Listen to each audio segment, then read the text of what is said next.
Great to have you with us. Now, in our first story, Joy News is learning that a power supply to some parts of Aveno have been cut off this morning after an electricity pole caught fire at midnight. Joy News' Matilda Wemega just returned from the area after engaging some residents. Information we are gathering from residents here at Aveno in Accra is that this electricity pole you see right behind me has been up in flames since midnight, around 1 a.m. and attempts to reach the fire service or to reach the PDS to get them to rectify the situation has proven futile. At the moment, you can see that part of the pole has been bent and part of it is hanging loosely. We're unable to tell what exactly caused this fire, but they want the situation addressed immediately. I wasn't around in the night when it started. But when I came in the morning, I saw that the thing was burning. It started burning at that time that the light was not on. The light was off. But we reported to ECG, and they say, and later they say they will be coming. Then later, the light came. But before the light came, we started to off the fire because the fire the pole started burning. So we want to off the distance. So we used water, throwing water, because we knew that that time the light was not available, so it will not be any harmful something. So we use water the way we can help to off it so that it doesn't burn the pole all. And we did what we could do because the water could not reach. It is very far in the air. So later, the light came. When the light came, we stopped everything because it's now dangerous. So we stopped everything. I'm here. I'm selling 120 here. Before we see the fire, cut the tree. Yeah, where they burn. And me plus this, my husband, we call fire. They no come. So right now, before 6 o'clock, we are called the Soma come the Juice Hotel woman. Where you call them, where they pick, where they say they go bed and come. Talk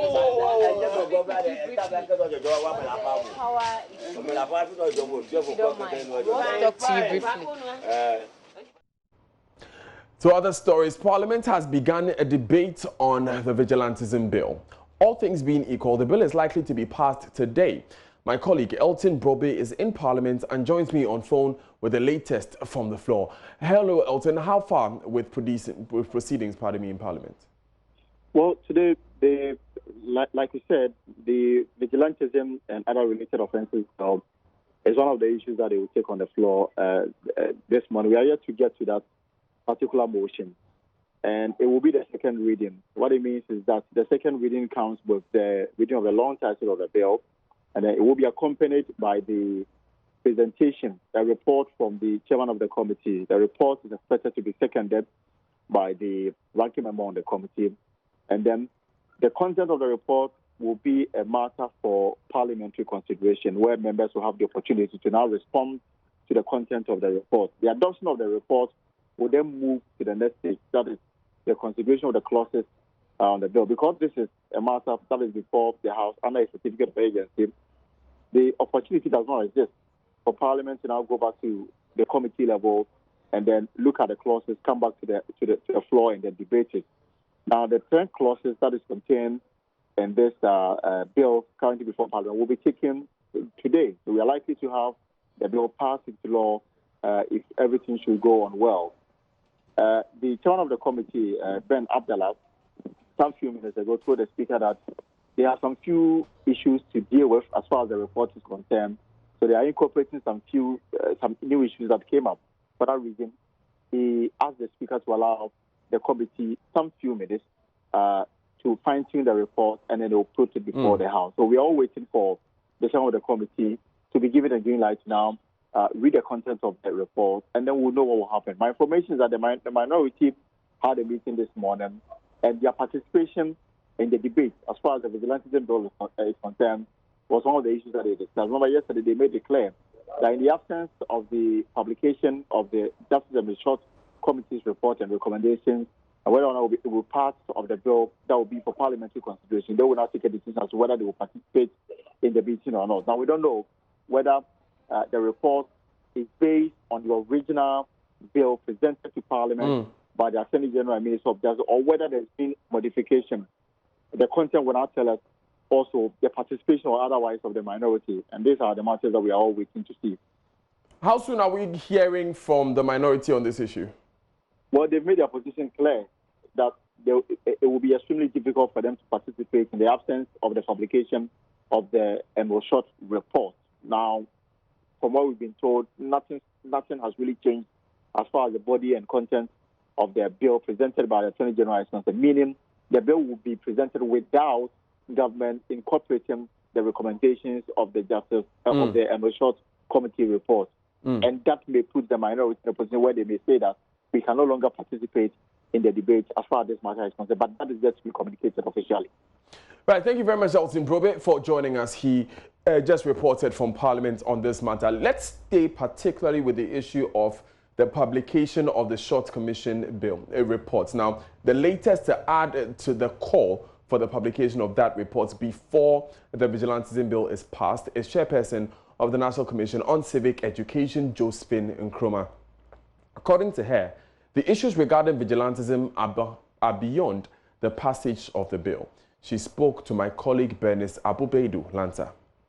The real issue of vigilantism goes beyond the bill, because our report revealed that the root causes of vigilantism do not necessarily lie in the definition of what is seen as vigilantism and the sentencing regime and, you know, the prescription of who funds and sponsors vigilance, but there are root causes that we must begin to address. If we don't address the root causes, believe me, it will recur. There were issues of why people even engage in vigilantism, and we realized that largely for the youth it is a matter of unemployment, and so they are unemployed, they don't have skills, they probably don't have requisites, qualifications in terms of academics, and therefore when you have a predatory political environment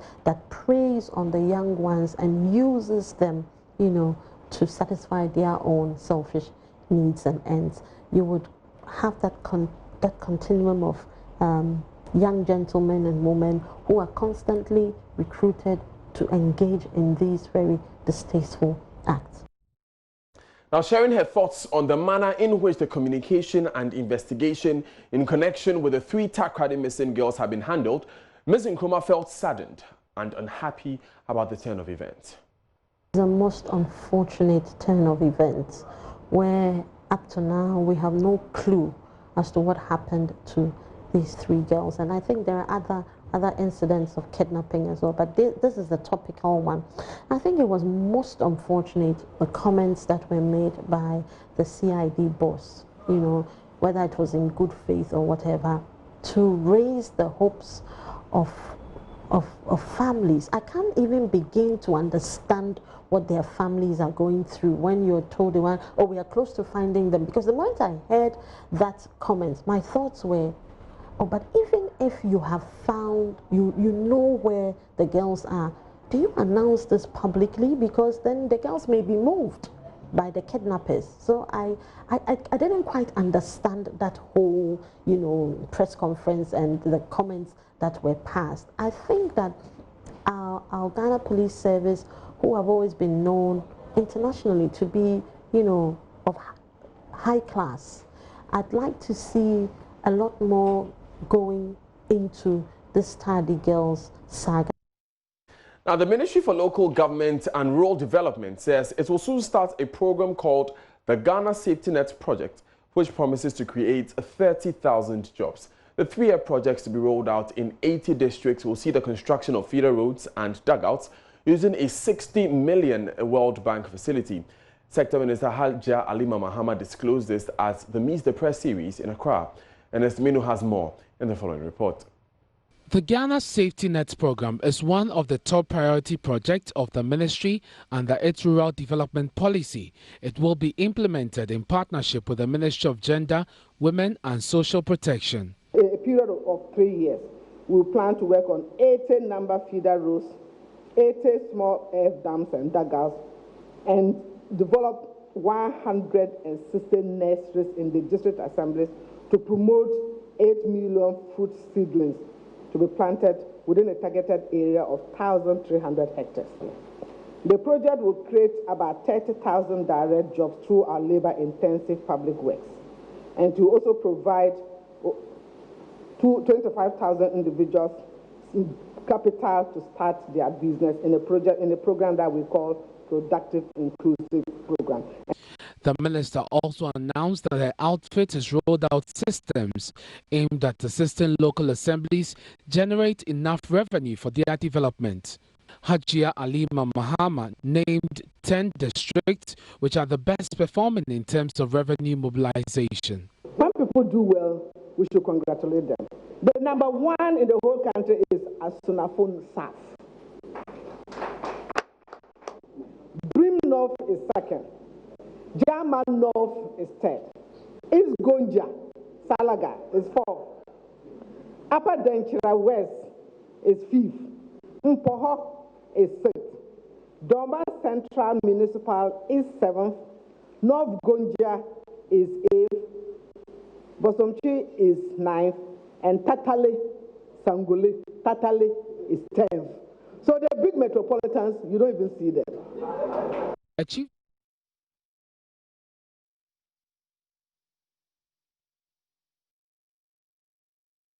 Still live on Joy News today with me, Daniel Dazi. Now, up ahead in the bulletin, 13-year-old girl allegedly defiled by 2 people, including the Odikro of Feso in the Bosomefreho district of Ashanti region, still bleeding and unable to walk properly.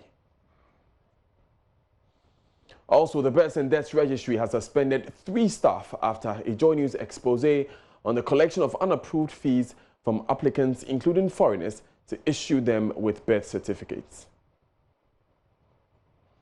We'll also take you to the Joy Business Health and Wellness Trade Show, which has opened in Accra. Stay with us, we'll be right back.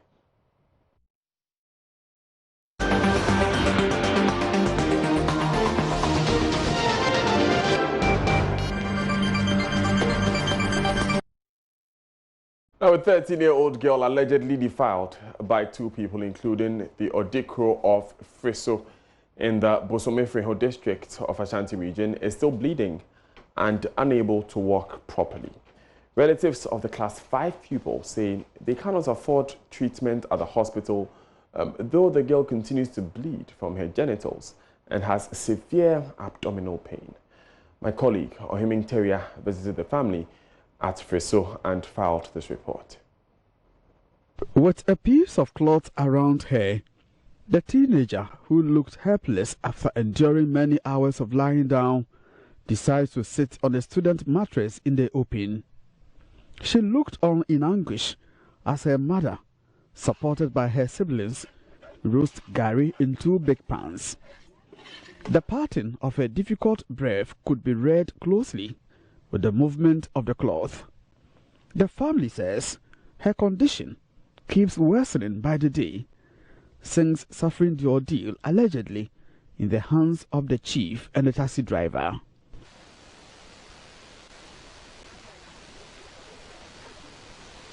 She still bleeds, and I'm worried the blood looks dark. When I examined her private part, I realized all is not well. I get her to sit on warm water repeatedly for some relief. There's a foul smell from her private parts, which makes me uncomfortable. She's too young to go through this.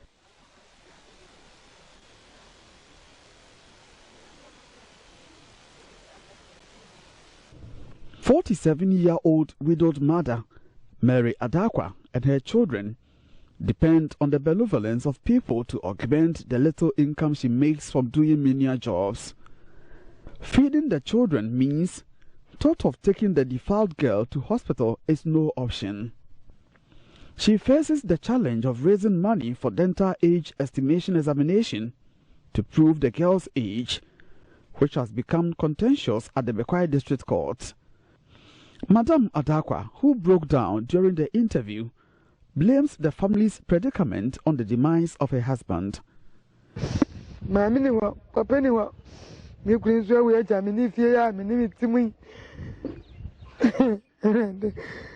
I fetch and sell dry bamboo sticks for a living. I have nobody to support me. My husband is dead, leaving me with the kids. When I get orders, I can make 80 Ghana cedis in 2 days. I can make 150 Ghana cedis from bamboo sales every 2 weeks. Unfortunately, I make losses when I invest in the permit business.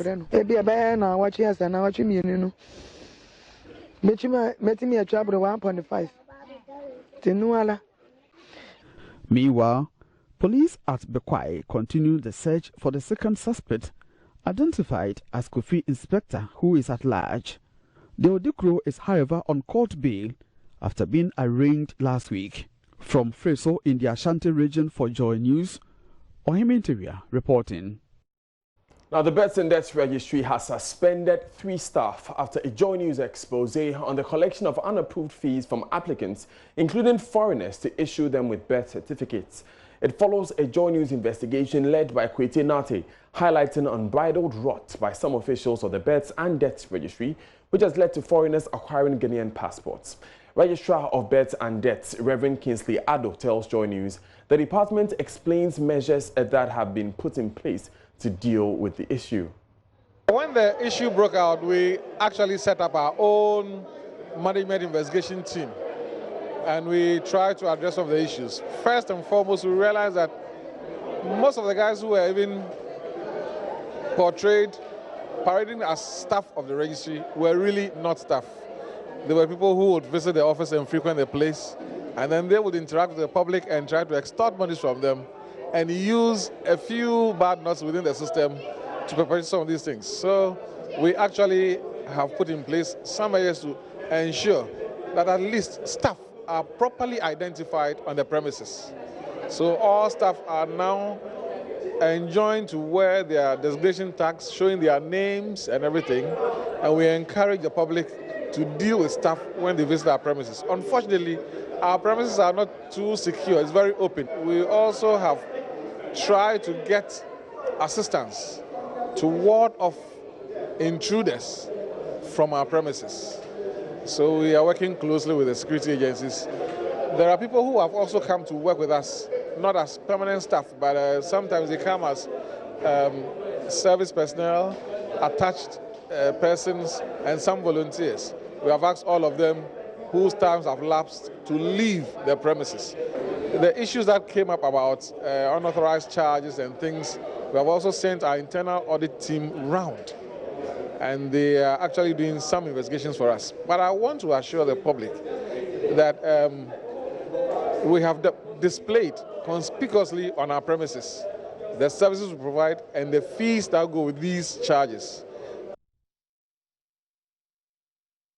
Meanwhile, Parliament's Local Government Committee is expected to invite the Births and Deaths Registrar as part of its inquiry into how foreign nationals acquire Ghanaian birth certificates. Now, in other news, Upper West Regional Minister Dr. Hafiz Bin Saleh has revealed that Ghana in 2013 lost 3.2 million tons of food valued at $8.9 billion as a result of post-harvest loss. In addition, it's estimated that 10 to 20% of dry cereals and 10 to 40% of vegetables, perishable fruits and roots were lost. Now, in this regard, he said government is working to address the challenges of post-harvest losses. Dr. Bin Saleh made the revelation during the launch of the Upper West Regional Post-Harvest Management Platform in Wa. Post-harvest loss is a major challenge confronting agricultural productivity and profitability in Ghana. Ghana, like many other sub-Saharan countries, experiences appreciable level of post-harvest loss. Farmers in the country who cultivates food products such as cereals, legumes, roots and tubers, fruits and vegetables loses some of these products as a result. Upper West Regional Minister Dr. Hafiz Bin Saleh, at the launch of the Upper West Regional Post-Harvest Management Platform, noted that the country has made high losses in major staples such as rice, maize, yams, sorghums, and granules, which threatens the food security base and value chain. He, however, stated that government has taken steps to address the issues of post-harvest loss. It is estimated the country loses 18% of granules to bad post-harvest losses management. And in 2013, Ghana lost 3.2 million metric tons of food value at $8.9 billion. Although the Ministry of Food and Agriculture estimates of post-harvest losses across the country are in the range of 10 to 20% for dry cereals and 10 to 40% for vegetables, perishable fruits, and roots, it should be appreciated that post-harvest losses is therefore real in terms of quantity and quality of products. He however stated that government has taken steps to address the issues of post-harvest loss. To this end, a number of these warehouses are being constructed in the Upper West region. These warehouses, located at Bulenga, Heng, Buse, and Cherepong, are at different stages of completion. SMB Country Coordinator for Voice for Change program, Eric Banye, urged the government not to only concentrate on increasing productivity, but also address the high post-harvest loss and nutritional content of the food producers as well. Let's not focus so much on just increasing productivity, but let's also address the high post-harvest loss and the nutritional content of what we are producing. Otherwise, all the good stories we are telling now will be short-lived. The Voice for Change program is being implemented by the Ghana Trade and Livelihood Coalition with support from SMB Netherlands Development Organization and International Food Policy Research Institute. Reporting for Joy News, Rafiq Salam. Wow. Now, mock exams have started for BECE candidates in the Tripoli district following the loss of more than 31 days of contact hours. Bloody clashes cast a cloud of uncertainty and chances of the candidates there, leading to a passionate appeal by a female student who broke down while she made that appeal. The mock exam started yesterday as a Tripoli EP and DA Junior High School in preparation for the main exams next month. This is good news, but only for 4 out of the 20 schools. There's more in this report. Between 15 to 20 students sit in each class, busily examining the papers in front of them. Some pensive, others indifferent. They've waited for this moment for months. A moment to assess their preparedness for the basic education certificate exams. The latest clashes of the conflict, in which people have died and properties destroyed, led to a halt in teaching and learning since it began this year in January, March and May. I'm crying because we are suffering. The government should do something about this conflict because it is really affecting we the BC candidates because the cut-off grade is grade 25 and if we are not learning, what are we going to do in the BC? Well, we cannot do anything. That is Asia Amadou, a BC candidate who broke down in the middle of an appeal she made for feuding factions to end the conflict so they can ride their...